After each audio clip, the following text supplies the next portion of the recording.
የደም ሰው ነህ ውረድ ውረድ ውረድ ውረድ አድርሱልኝ ውረድ የደም ሰው ነህ የብዙ ንጹሃን ደም እጅ ላይ አለ የሚሊዮኖች ደም ይፈላል እናየዋለን እየተተከተከ ነው እጅ ላይ የደም ሰው ነህ መግዛት አትችልም እኔ ምን ላድርግ ካልክ ወደ እግዚአብሔር ጸልይና ምድርቷን ያስገዛልህ ያንተ መሆኑን የምታውቀው በዚህ ነው እግዚአብሔር አይወድህም የደም ሰው ስለሆንክ እግዚአብሔር ሁሉንም ይወዳል ግን የደም ሰው ስለሚሆን ንቆሃል እግዚአብሔር ትቷል መንግስትን አላጸናልህ ጠንቋይና በተተኛ ነህ ድግምተኛ ነህ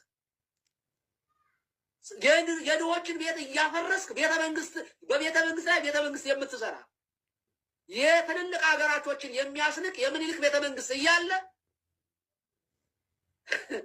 በቢሊየን የሚቆጠር በትሪሊየን የሚቆጠር ገንዘብ አውጥተህ ቤተ መንግስት የምትገነባ ክፉ ጨካኝ የደሃዋን መቀነት ፈተህ የደሃዋን ቤት አፍርሰህ ላዋ ላይ አስመሳይ የ80 ዓመቷን ወደ ሞት የተጠጋችቱን መበለት ቤቷን አንዲት መበለት አይተህ ካሜራ ደግነህ ቤቷን እሰራለሁ ትላለህ የብዙ ተስፋ ያለውን የወጣቱን ቤት ግን እያፈረስክ የሚሊዮኖችን ቤት እያፈረስክ ለማስመሰል የምትሄድ ግብዝ ፈሪሳዊ ነውረኛ የደም ሰው ነህ በተመሳሳይ በርካታ የአማራ ጋዜጠኞች እንደ ምሳሌ መስከረም አበራ ገነት አስማማ ጋዜጠኛ ጎበዜ ሲሳይ ጋዜጠኛ አባይ ዘውዱ ጋዜጠኛ ዳዊት በጋሻውና ቴዎድሮስ ንብረት አለመከሰስ መብት ያላቸው አማራ የሆኑ የፌደራልና የክልል ህዝብ እንደራሴዎች የሆኑት አቶ ክርስቲያን ታደለ አቶ ዮሐንስ ቦያለው ዶክተር ካሳ ተሻገር ያለመከሰስ መብት ሳይነሳ ተይዘው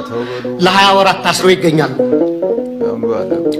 የተቃዋሚ ፓርቲ አመራሮች የሆኑት የአብን ስራ አስፈጻሚ ኮሚቴ አባል ዶክተር ቴዎድሮስ ኃይለማርያም የኢዜማ የቀድሞ ሊቀመንበር ዶክተር ጫኔ ከበደ ከታሰሩ 2 ዓመት ሊሞላቸው ነው የአማራ ምሁራን የሆኑት ዶክተር ወንዶሰን አሰፋ ረዳት ፕሮፌሰር ሲሳይ ብቸው ፕሮፌሰር ማረጉ ቢበይን ዶክተር ዘሪሁን ባህሪ ዶክተር መሰረት ቀለመወርቅ ዶክተር ገብረአብ አለሙ ረዳት ፕሮፌሰር ዳኛ አበበን የመሳሰሉ ምሁራን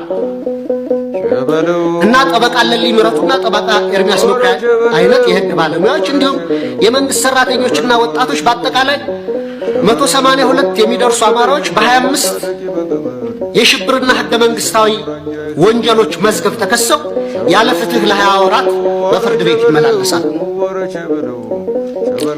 የዘገየ ፍትህ እንደተነፈገ ይቆጠራል እንዲሉ የፍትህ ስርዓቱ ዛሬ ቀልጣፋና ፍትሃዊ ውጤት ማምጣት እንዳልቻለ አመላካች ነው በኢህአዴግ ጊዜ ይደረግ እንደነበረው ሁሉ ፍርድ ቤት በተደጋጋሚ ይመላለሳሉ ፍትህ ግን እንደ ሰማይ ርቋቸዋል በጦር ሜዳ ያዋጉ ተይዘው የታሰሩ የህወሓት አመራሮችን ባጭር ጊዜ ፈታ መንግስት በገዢው ፓርቲ አሰራሮች ላይ የሰላ ትችት የሚሰነዝሩ አማራዎችን ይህን ያህል ጊዜ ያለ ፍርድ ማሰር የገዢውን ፓርቲ አባላት ጥርል ፖሊሲዎች በግላጭ የሚያሳይ ነው ፕሮፌሰር መረራ ከእስር ከወጣ በኋላ በሳምንቱ ቀኑን አላስታውስም ኤግዛክትሊ አዳማ ላይ የፍትህ አካላት ስልጠና ሰጥቶን ነበር ያኔ ነው የተገናኘ ነው በወቅቱ ስለ ፍትህ ስርዓቱ ስለ ፖሊስ ስለ አቃቤ ህግ ስለ ፍርድ ቤት የኛን ሀገርና የሌሎች ሀገራትን ያነጻጸረ ያው ጥሩ ሞቲቬቲንግ የሆነ ስልጠና ሰጥቶን ነበር ያኔ ነው ያገኘሁት ደግሞ የሆነ ምልክት ሰጥቷል ያኔ ባለፈው ሳምንት የት ነበርክ ብሎ የነበረ እኔም ሚልኬሳም ነበርን መሰለኝ ፕሮፌሰር መረራ እንኳን በሰላም ወጣ ብለን ከሳቸው ጋር ፎቶ ተነስተን ለጥፈን ነበር እሷን አይቷል ማለት ነው የት ነበርክ ባለፈው ሳምንት የሚል ወደዛ ይሄዳሉ የሚል ስጋት ነበረው መሰለኝ እሱን አንስቷል ያኔ ነው ለመጀመሪያ ጊዜ በአካል ያገኘሁት ሌላው ያው ከዛ በኋላም ብዙ ቅርበት አልነበረንም እስከ 2014 ድረስ በጣም ጥሩ በግልጽ በአደባባይ ልዩነትህን መግለጽ ከጀመርክ በኋላ አንተን እሱ ከሚኒስትር ዴታነት ያነሳበት ጊዜ አስታውሳለሁና ያንን እርምጃ ሲወስድ የለጠፍከው ነገር ነበረ። በሚዲያም ቀርበ ደግሞ የተናገርካቸው ቃላቶች የነበሩ አብይ አህመድን ለመግለጽ አንደኛ አረመኔ ነው የሚል ነው። ሁለተኛው በአፋን ኦሮሞ የሰማሁት ናቶ ነማ ሂንቀበኒ ለሰው የመራራት ስብዕና የለውም ጭራሽ አላየውበትም የሚል ነው። እነዛን ቃላት የተጠቀምከው በንዴት ነው ወይስ አሁን ይቆጫል? በንዴት የተጠቀምኩት አይደለም። በገባኝ ልክ እሱን ለመግለጽ ነው። በገባኝ ልክ ማለት ነው። እንግዲህ በዚያ ውሳኔ ያው በግልጽ አቋም ወደ ማራመድ ከመምጣቴ በፊት 2011 ፓርቲ ኦፊስ የኦዲፒ በነበርኩበት ጊዜ ከምሁራን ጋር ተባብሬ ሰነድ አዘጋጅቼ ስለለውጡ አካሄድ አቅርቤ ነበር። ያው ለህዝቡም ግልጽ እንዲሆን ከዚህ በፊትም በእርግጥ አንስቻለሁ በቢቢሲ ላይ ለውጥ አንደኛ የትርክት ችግር አለበት። ከየት ወዴት እንደሚሄድ አይታወቅም። ለመገንጠል የሚፈልጉም ይሄ ለውጤኛ ነው ይላሉ። አሃዳዊ ስርዓት መገንባት የሚፈልጉም ይሄ ለውጤኛ ነው ይላሉ። ፌዴራሊዝሙን ማስቀጠል የሚፈልጉም ይሄ ለውጤኛ ነው ይላሉ። በዚህ መሃልም የተለያየ ሌላ አስተሳሰብን በማዕቀፍ የያዘ ነው። ትርክቱ በህገ መንግስቱ ላይ ምንድነው አቋሙ? በፌዴራሊዝሙ ላይ ምንድነው አቋሙ? የሚገነባው የዲሞክራሲ ስርዓት ምን አይነት ነው? በዚህ ላይ ለውጡ ክሊር መሆን አለበት። ይሄ ካልሆነ አራት ችግሮች ይወለዳሉ። አንዱ የጸጥታ ችግር ነው። ያው ብዙ ዝርዝር ነገሮች አሉ። ጸጥታ ችግር ይፈታል። ሁለተኛ ኢኮኖሚ ጦስ ሊመጣ ይችላል። ኑሮ ውድነቱ፣ ስራ አጥነቱ፣ ሳቦቴጅም ሊደረግ ይችላል ከተቀናቃኝ ኃይሉ ጋር አቅማችን ስለማይመጣጠን። እንደገና አስተዳደራዊ ቀውስ ሊመጣ ይችላል። ሌብነት የበለጠ ከበፊቱ ሊሰፋ ይችላል። አገልግሎት ሊስተጓጎል ይችላል። ከዲፕሎማሲ አኳያም ችግር ሊመጣ ይችላል እና ልንሰናከል እንችላለን የሚል ሐሳብ አቅርቤ ነበረ። ያ ሐሳብ ወደቀ። ይሄ ሐሳብ የዲያስፖራ ሐሳብ ነው። ዲያስፖራ ደግሞ እብድ ነው። ዲያስፖራን አትስሙት አለ። ከዛ በኋላም ሌላ ጊዜ ያው ቅድም አስቸኳይ ጉባኤ በተባለ ቀን አዳማ ላይ አራት ጥያቄዎችን አንስቼ ነበረ። አንዱ ትግሉ ላይ ዋጋ የከፈሉ ሰዎች እውቅና ማግኘት አለባቸው፣ የተጎዱም መካስ አለባቸው። ይሄ ካልሆነ ለውጡ ባለቤት አልባ ይሆናል የሚል አንስቼ ነበር። ሁለተኛ ሌብነት በኢህአዴግ ጊዜ ከነበረው ፍጥነት በላይ እየሄደ ነው። ይሄ ልውገም ሊበጅለት ይገባል። ያለበለዚያ ይበላናል። ወያኔን እንደበላ ሁሉ እኛንም ይበላናል። ሶስተኛ የኛ መንግስት የኛ አስተዳደር በስርዓቱ ውስጥ ተጠያቂነት የለውም። አንድ ሰው የሆነ ወረዳ ላይ ቢያበላሽ ሌላ ወረዳ ተወስዶ ይሾማል ወይ ከፍ ተደርጎ ዞን ይገባል እና በወንጀል በጥፋት አመራሩ አይጠየቅም። እንደዚህ ደግሞ ከሆነ መንግስት ሊጸና አይችልም። ህዝብም በዚህ ደረጃ እያየን ነው፣ ተስፋ ይቆርጣል። ሌላው ወጣቱ ነው። ወጣቱ በትግል ውስጥ ነው የነበረው። አሁንም ጭንቅላት ውስጥ ያለው ከትግል ከአመፅ አልወጣም። ይሄ ፕሮጀክት ተቀርጾ በጀት ተመድቦ ወጣቱ ወደ ሰላም መንፈስ እንዲመለስ ብቻ ደግሞ ሳይሆን ስራ እድል ይፈልጋል፣ ሰርቶ መኖር ይፈልጋል። በዚህ ልክ ታስቦ የራሱን ድርሻ በዚህ ለውጥ ውስጥ ተጠቃሚነቱን ማረጋገጥ ይፈልጋል። ይሄ ካልተደረገ ይሄንን ታግሎ ያመጣውን ለውጥ እንደገና መልሶ ሊታገለው ይችላል ብዬ ነግሬዋለሁ። ኖት ይዞ ነው ዝም ያለው።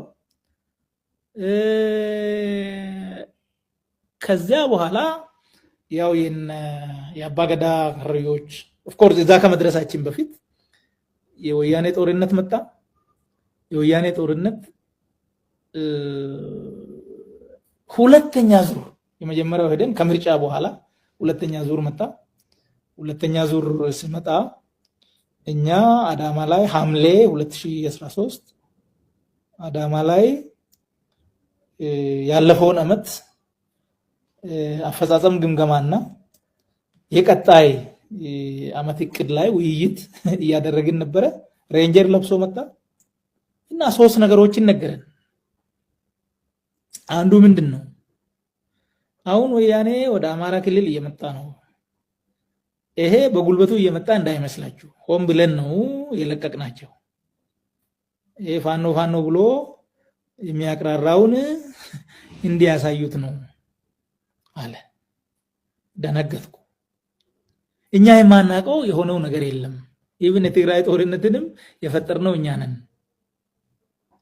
ወያኔ ያንን ጥቃት እንዲፈጽም በሴራ ነው ያደረግነው አለ። ደነገጥኩ። ከዚያስ እንደምትሰርቁ አውቃለሁ፣ እንዳትሰርቁ አልልም፣ ግን ፍጥነቱን እና መጠኑን ቀንሳችሁ ስረቁ አለ። መድረክ ይዞ ማለት so this is my first impression። ከዚህ በፊት ያቀረብኳቸው ጥያቄዎች አልተመለሱም። በአካል ላገኘው ብዙ ጊዜ ሞክሬያለሁ፣ አልተሳካም። አገኘሃለሁ ብዬ እየጠየቅኩ ነበር፣ አልተሳካም። ይሄ ደግሞ ተነገረኝ፣ ገርሞኛል። ግን ደግሞ ያው ካድሬው እንዳይሸሽ ለማረጋጋት ይሆን እንዴ ደግሞ ትላለ ማለት ነው።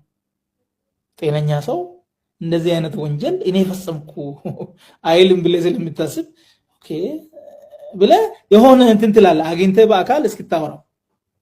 ይሄ ነበር። ከዛ በኋላ ከአባገዳ ከረዮች ከረዩ አባገዳዎች ሞት በኋላ ድያ በኋላ ተገናኘ። ኦሮሚያ ላይ ያለውን ችግር ነገርኩት። እዚህ አዲስ አበባ ላይ የተዘጋው ማዕከላዊ በኦሮሚያ ሁሉም ዞኖች ላይ ተከፍቶ ኦሮሞ ወጣት እየተኮላሸ ነው፣ ወገቡ እየተሰበረ ነው። ኦሮሚያ ላይ ሰብአዊ መብት የሚባል ነገር የለም፣ የወንጀል መርህም የለም። እናት በልዩዋ ወንጀል እየተረሸነች ነው፣ አባት እየታሰረ ነው፣ ሚስት በባሏ እየታሰረች ነው። በባሏ ጥፋት ነው አይደለም ሌላ ጉዳይ ሆኖ ይሄ ነገር በጣም በጣም በጣም አስነዋሪ ነው። የጸጥታ ቀውሱ በጣም አስቸግሯል። ጠቅላይ ሚኒስትሩ በ4 ክፍል የተላለፈ መግለጫን ሰጥተዋል። ይሄ መግለጫ የእርሳቸውን የ7 ዓመታት የስልጣን ዘመን ለዜጎች ምቹ እንደነበረ የሚነግር ነበር። ተቃዋሚውም ተሰብስቦ ጦርነት ይብቃ በሚል የኢንተርኔት የተቃውሞ ሰልፍ ላይ አርበኛ ዘመነ ካሴም የአማራን እውነት አስረድተዋል። የኔ ጉዳይ ይህ አይደለም፣ ምርጫ ስለቀረበ ለአማራው ስለተወረወረለት አጀንዳ ነው መናገር የፈለጉት። ክልል አደረጃጀት ሊፈርስ ነው ተብሎ እየተናፈሰ ነው። አማራው የክልል አደረጃጀት ይፈርሳል በሚል በተስፋ ዳቦ እንዲዋልን የተፈለገው። ሲጀመር ባለፉት 7 ዓመታት አማራ ብሔርተኛ ሆኗል። ራያንና ወልቃይትን ይዞ በጂኦግራፊውም ተስፋፍቷል። መተከልን ከጨመረ በሀገሪቱ ትልቁ ክልል ይሆናል። በደቡብና በኦሮሚያ ክልሎች አማሮች በሚበዙባቸው አካባቢዎች ላይ ልዩ ዞኖችንም ማቋቋም ከቻለና በአዲስ አበባ ላይ በቁጥሩ ልክ ከተወከለ ጸረ አማራ ፌዴራሊዝም አማራን የሚጠቅም እንዲሆን ማድረግ ይቻላል። ይህ አንዴ እነ ሙስጠፌ የመጡ ሶማሌ መገንጠል አይፈልግም፣ ሌላ ጊዜ የክልል አደረጃጀት ሊፈርስ ነው የሚል አባባል አማራው የሚሰማበት ጊዜ አብቅቷል። ኢትዮጵያ የሁላችንም ናት። የኢትዮጵያ መፍረስ አማራውን ነጥሎ አይጠቅመውም ወይም ደግሞ አይጎዳው። ትርፉም ዕዳውም ለሁላችንም። የአማራው ብሔርተኝነት አድቫንስ ሲያደርግና መብቶቹን ሲጠይቅ ክልል ልናፈርስ አይነት ጨዋታ ብዙ የሚያስኬድ አይመስለኝም። አሁን አማራው ጸረ አማራ ተደርጎ የተሰራውን የክልል አደረጃጀት ለራሱ በሚጠቅም መልኩ እየቀረጸ ስለሆነ ሌላ አጀንዳ የሚቀበልበት ትከሻ የለም። ደሞዝ መክፈል የማይችል መንግስት ከሀገሪቱ አጠቃላይ ግዛት ውስጥ 70% ምናምን ፐርሰንቱን መቆጣጠር የማይችል መንግስት ኢትዮጵያ ውስጥ በዚህ ባልተረጋጋ ጦርነት በሰፋ እንትን ባለበት ሁኔታ ታምራዊ እድገት አምጥቻለሁ ካለ ያ የተናጋሪው ሰውዬ ጤነኝነት ነው መጠራጠር ያለበት።